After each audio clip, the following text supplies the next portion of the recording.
practically see the smile on his face every time he takes off.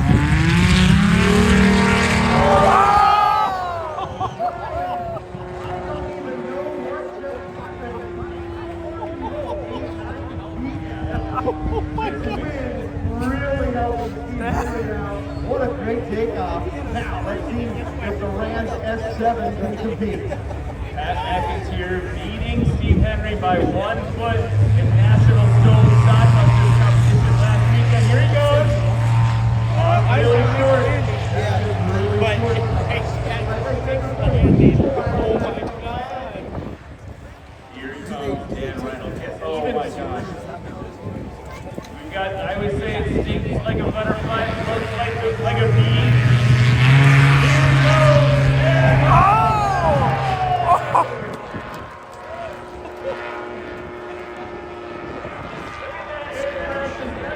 Quite a showman. He shows you the different flight characteristics and the capabilities of these aircraft. He's up there at about 250 to 300 feet over the fence.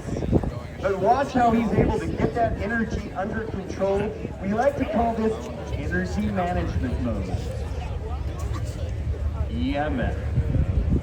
Brought to you by Levi Nova. I love watching this airplane kind of squat onto the ground. That landing gear can take quite a bit of vertical punishment as it moves about 12 it up. Oh, yeah! He made it over the line! wow! Yeah, excellent. He just made that up tonight. Listen, we got a patent. Energy management mode by Levi Nogas. Beautiful landing. Now we're going to see a completely different approach here. And like I said before, this is Steve Henry. This is the equalizer. And we're going to have quite a grudge match here between these next 3 aircraft on these landings. In a STOL competition, you score it by combining both the takeoff and the landing score. So it's not all about the horsepower, but this man has the skills, Ryan. Come on, Yes! It's good! And he's only got about a 60-foot landing there. That is absolutely beautiful by Steve Henry. Let's hear it for Steve. Took off at about 40 and he had about 60. That was incredible. That was absolutely awesome. He really dug in, showed him. Yeah, they figured that the way those ATVs nice. dug into the grass.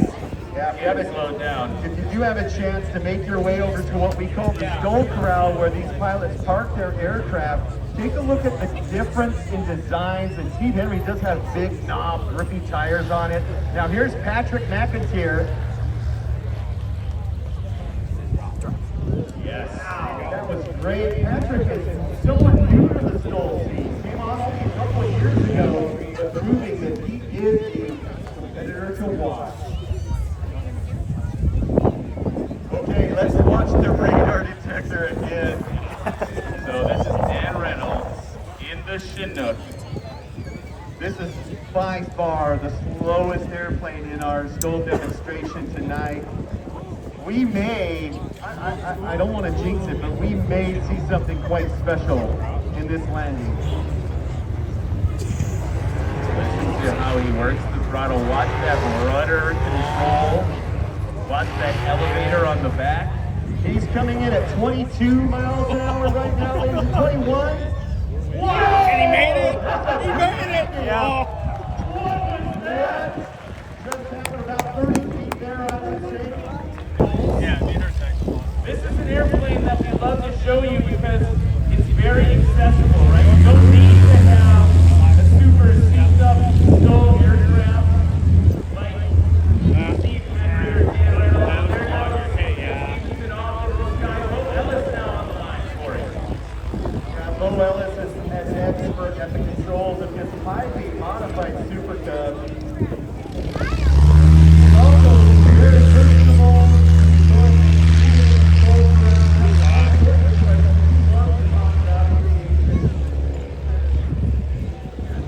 Kyle Bushman. Coming up to the line is the boss. This beast of an airplane getting ready to take a bite out of the sky. Leading edge of that wing sits at about 90 feet off the ground. I can barely reach it with my long arms. You gotta have a channel of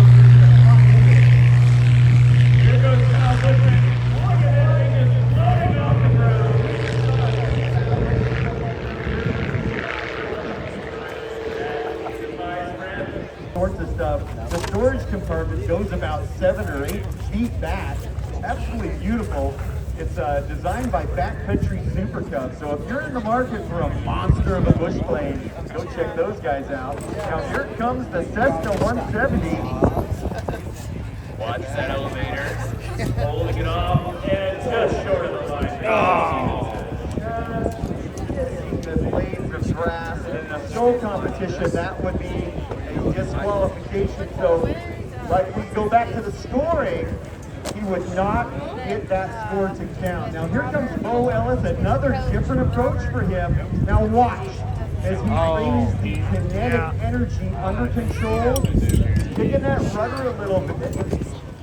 I like to watch the rear of the aircraft. Watch that elevator, the horizontal surface, and the rudder, and you can see, you get an idea of just how hard this pilot is working in the cockpit. Whoa, accurate. Look at that. Bo Ellis nails it. He's a fantastic competitor. Love to have him here at Oshkosh. Bo Ellis, maybe the STOL sniper. I think he'd like that title, the STOL Sniper. Now here comes the boss, piloted by, I like to call him the Master Craftsman. Such a great pilot, and also aircraft restoration and building expert.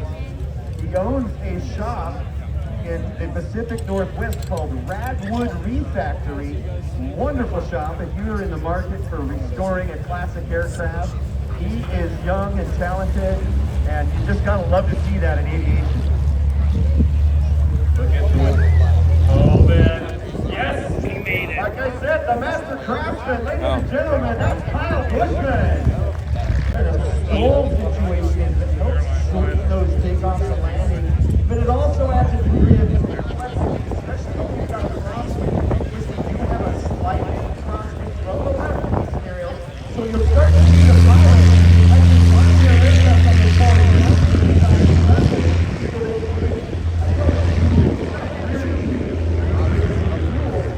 cheating into the wind, kind of tucking that airplane into the wind to take advantage of the right. Here comes John Consola, number 2. Big tuna. Give it to me. Yeah! Those slats on the front of the aircraft really help out with that huge vertical there. A capable aircraft in the backcountry with a big, giant, thick wing. Just fantastic. Look at it fly now. Here goes John Consola.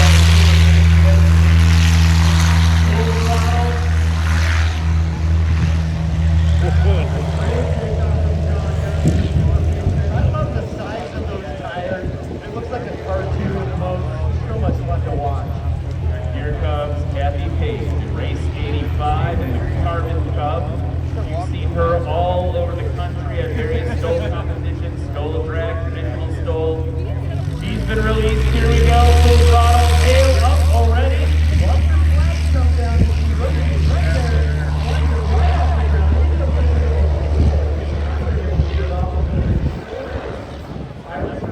Pacer, this is Joe Dory Jr. Let's see if he can get it over the line. His dad gave him a scratch on the last one, and he wants a score. Come on.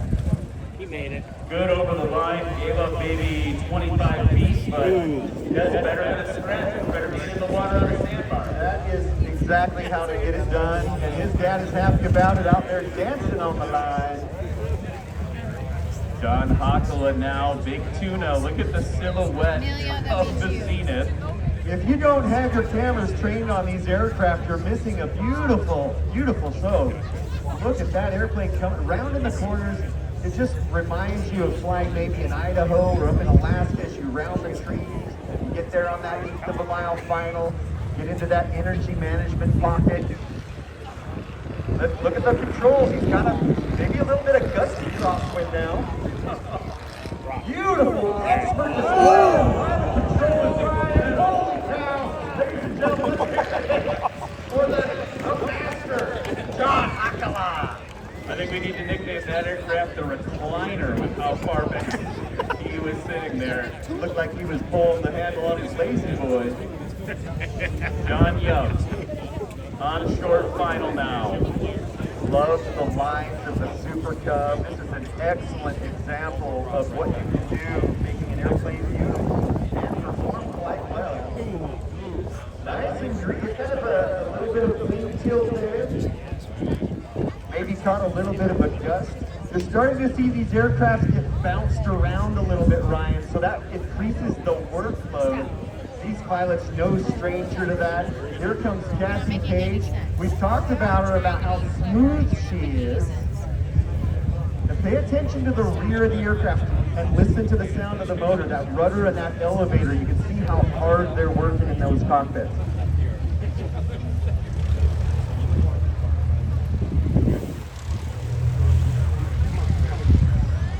Oh, exactly.